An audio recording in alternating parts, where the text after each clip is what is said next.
Bismillahir Rahmanir Rahim. In the name of Allah, the Beneficent, the Most Merciful. I'd like to welcome you, dear viewers, to another in our series, The Forces of Evil. Assalamu alaikum wa rahmatullahi wa barakatuh. May Allah's peace and blessings be on each and every one of you. In this program, we continue to look at the forces of evil and how they affect us. In other programs, we've looked at forces of good, the things that we can do to benefit ourselves in terms of righteous deeds and things like this in many of our other programs. But we also have to look at this other side, the dark side, the evil side, that affects our world. It has affected our world historically, it will affect our world in the future, and we have to deal with its effects in our world today. And in our previous two programs, we looked at one major area in which the satanic forces affect our world through what is known as creating doubts, the doubtful things. And we looked at it in a general sense, and we looked at it in a specific sense. There is another area which is related to it, and it's that of what is known as the halal and the haram, what is permissible and what is forbidden. You know, there are a lot of doubts which are oftentimes created around these things. You know, but the Prophet ﷺ had told us very clearly that the halal is clear and the haram is clear. And between them are doubtful areas which you can't really figure out. Are you sure? Is it halal or is it haram? So he said, really, whoever avoids the doubtful areas has protected his or her religion and their honor. But whoever falls into the doubtful areas ultimately falls into sin. So very, very important for us to stick with what is clear. Prophet ﷺ said, you know, give up what gives you doubts, you know, da' ma yaribak ila ma la yaribak. You know, give up what is doubtful, what creates doubts, for that which doesn't create doubts. A useful principle. Avoid the doubtful. If you stay on what is clear, then the chances of you falling into sin are lessened tremendously. Now, the second major area by which, you know, the satanic forces comes at us, it's another area of doubt, but you know, it has been covered over to such a degree that we tend to look at it in another perspective of things appearing to us to be good when in fact they're evil. We call this beautifying the desires and beautifying what is sinful. You know, and this is a massive field of operation for the satanic forces, and probably one of the most successful ones in our times, wherein through the media and everything else, a host of prohibited things, evil things, have been made to seem very beautiful. There are a number of verses in the Quran where Allah speaks about it. We can find in Surah Hijr, for example, verse 39, Surah Ali Imran, verse 14, Surah Fussilat, verse 25, and in Surah Al-An'am, that's the 6th chapter, verse 122, where Allah says, كَذَلِكَ زُيِّنَ لِلْكَافِرِينَ مَا كَانُوا يَعْمَلُونَ. In that way, what the disbelievers was done was made to seem beautiful to them. What they did, what they were involved in, what the disbelievers are involved in, all the various corruptions which are in the world today are made to seem glamorous and beautiful. You know, if we look at any programs on the television or in the movies, the novels, etc., these novels promote, for the most part, corruption.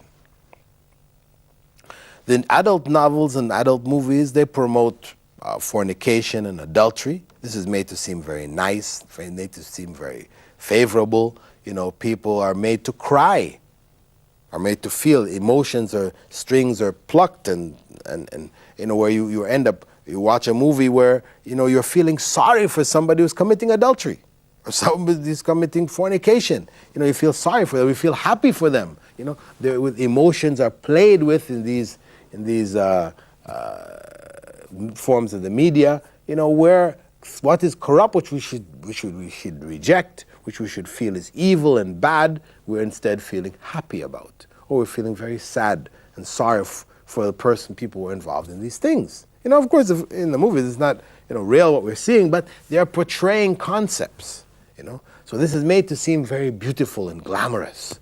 We have leading figures in our world today who are right up in our faces, rulers of countries, princesses and things like this, who are openly involved in corruption or were openly involved in corruption, and the media was just lapping it up and just feeding it to us as glamour.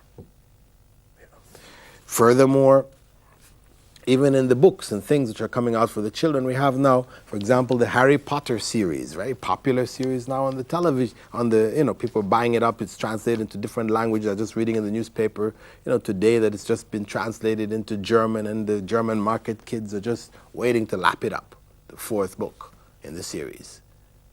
But what are these books about, really? These books are about a magician, a kid who is a magician, involved in magic. And in the 4th book, and what follows it, now the readers are introduced to various magical spells, etc. And the kids are already practicing and doing it. And from the Islamic perspective, this is abhorrent. Magic and the teaching of magic and magicians, this is something forbidden. The punishment for practicing magic in Islamic law is execution. It's so serious. Islam is opposed to it. It's fundamentally evil. Though it may be turned into entertainment and people are enjoying it, it's just a story, it's just a movie or whatever, but the reality is that it is evil. The area and the world of magic is an evil world. But it has been made, as I said, to seem very beautiful, very attractive, very exciting to us. So these are just a few of the areas, of course there are many, many, many others. And what we find, as Allah tells us, that what is happening in the case of this beautification, the case of making things appear beautiful to us, is that our basic desires are being played on. Our desires, the basic desires that we have, human desires that we have, these are played on. And so we are very attached to these things, we become emotionally attached to them, but they're in fact evil things. And the problem is that, if a person is doing something wrong out of ignorance, such a mistake can easily be corrected by providing knowledge for them. Knowledge is the cure for ignorance. But where a person is doing it out of their desires, where they have just become locked into it, they've become addicted to this thing, then it's very, very difficult to root it out, because the person has knowledge. What it requires to deal with something like this is a great struggle, a great jihad on the part of that individual against himself or herself. It's very, very, very difficult. And Prophet ﷺ informed us that each and every one of us has with us an evil jinn who is whispering to us evil, the qareen. And he feeds our evil side information, feeds the desires information, encouragement to do what is wrong and to do what is displeasing to Allah. Of course, at the same time, Allah has also given each and every individual an angel. An angel is assigned to each and every individual, encouraging that individual to good. So it's not just a one-sided thing where God has just, made us destined for evil and bad, etc. No, there is a struggle going on. We're in a dialectic and a dynamic, struggle between good and evil. And we all, of course, experience this. Now, one of the major ways by which evil and corruption is made appealing and attractive is through alcohol and intoxicants. And we have an authentic hadith narrated in Al-Bayhaqi in which the Prophet ﷺ said, اجتنبوا الخمر فإنها أم الخبائث. Avoid alcohol and intoxicants, for indeed it is the mother of corruption and filth. Why? The West makes alcohol seem very appealing. It is something, all the various ads, etc. for alcohol. Alcohol is promoted in all the different, walks of life. So much so that, though people tackle cigarettes and they make a big thing about cigarettes, and of course cigarettes are haram. They are from drugs which addict people and they destroy them. Cancer kills. So it should be eradicated. But what you find is that people tend to tackle cigarettes in very, very strongly.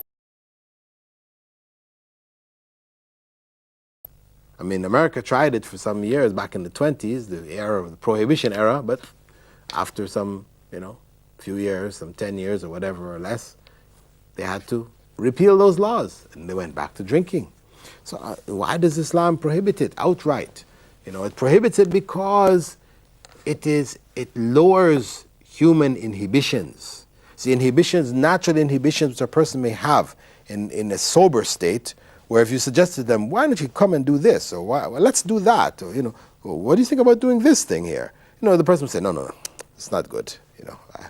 I wouldn't be interested, no.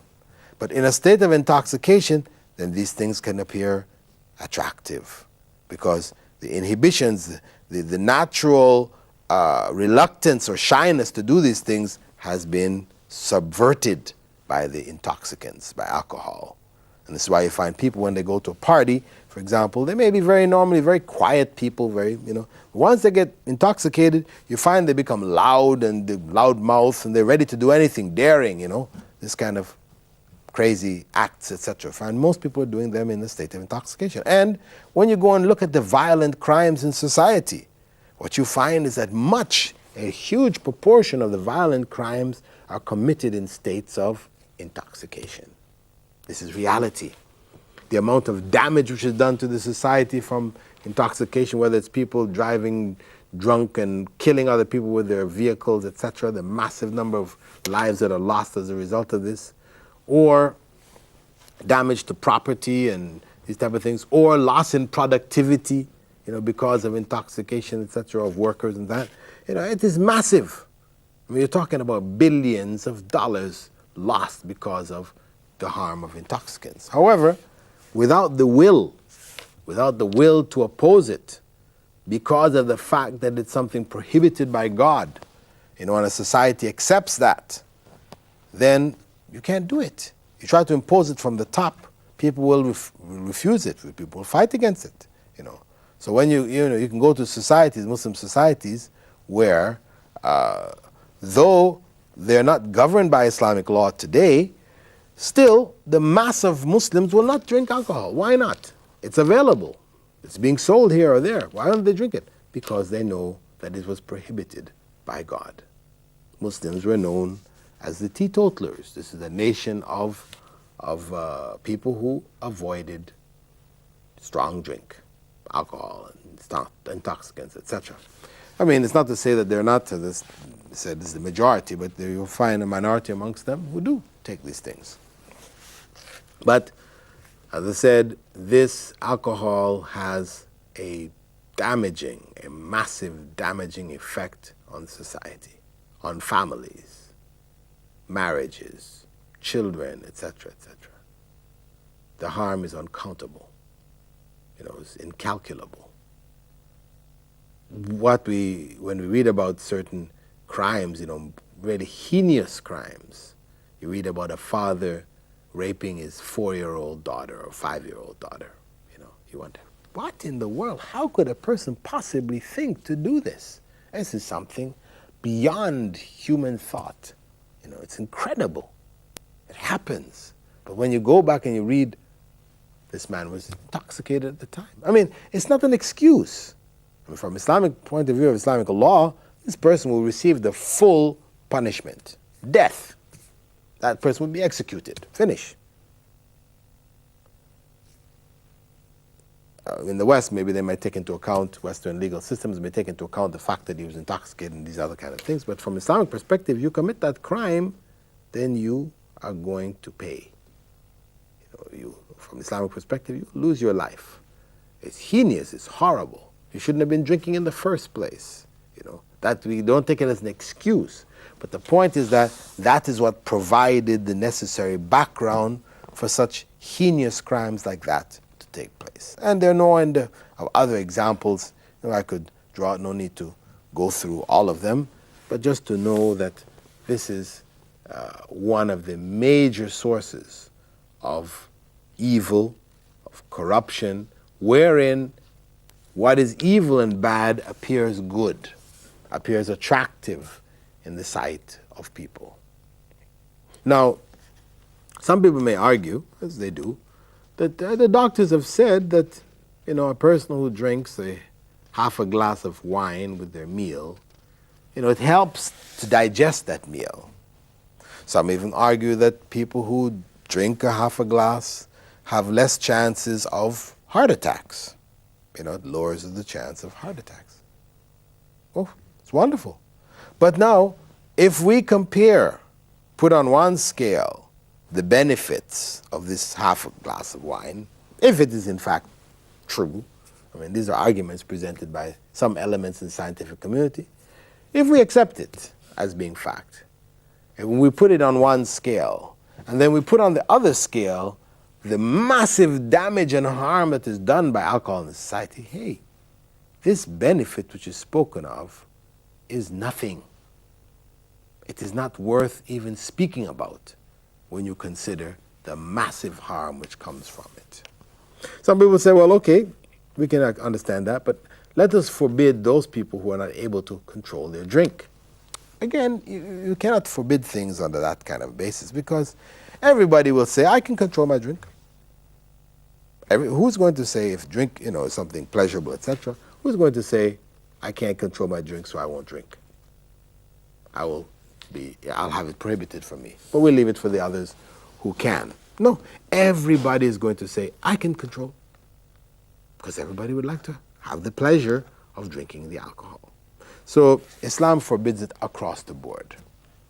No exceptions. Because the harm which comes from it is so great, that we have no exceptions for it. And it's prohibited in small quantities, meaning if one were to take a teaspoon of alcohol, or one were to take a whole glass of alcohol, they're both completely prohibited. As the Prophet ﷺ said, what intoxicates in large amounts is prohibited in small amounts. That's a general principle. Now, if we take a substance which may have in it a percentage of alcohol, for example, there are certain fermented drinks. There's certain, for example, vinegar. You can find some 0.001% of alcohol because vinegar is made from alcohol. So you'll find a number of things out there on the market where there's a small percentage of alcohol in it. But it is such that no matter how much of that substance you drink, you'll never get intoxicated.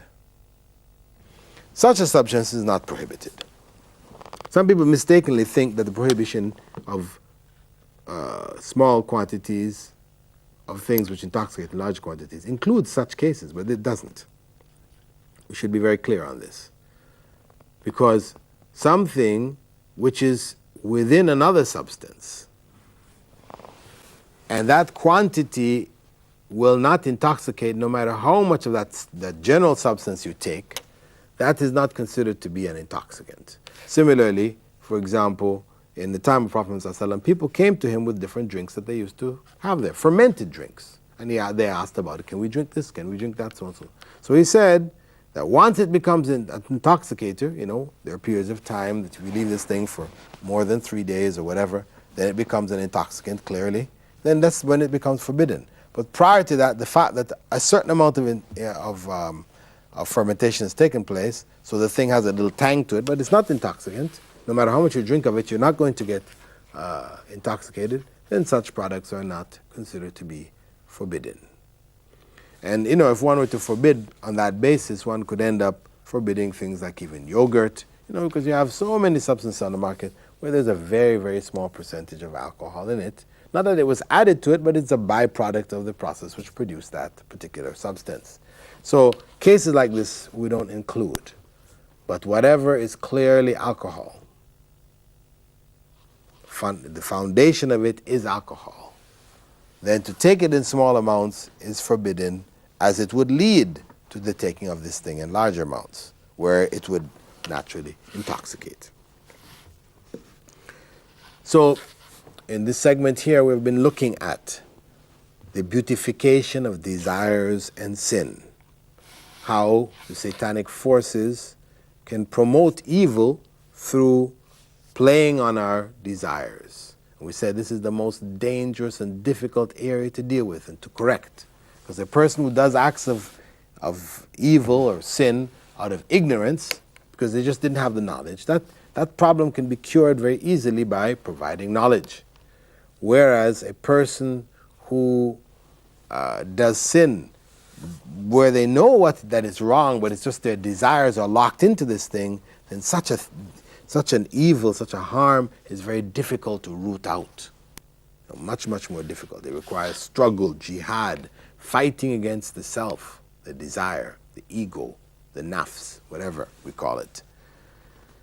So that basically was what we were looking at, and we added to it one of the major areas that provides a means of beautifying the sinful and the evil and the corrupt, and that was alcohol.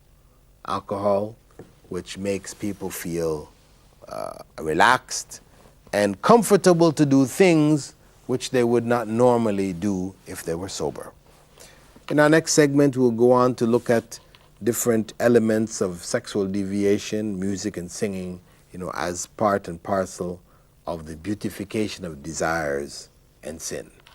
With that, dear viewers, I'd like to thank you for being with us in this segment of our program, The Forces of Evil. And I hope that you'll continue to follow the program. If you'd like to contact me, to send any comments, etc., you may contact me at bilalphillips.com. That's BILALPHILIPS.com. Assalamu alaikum wa rahmatullahi wa barakatuh.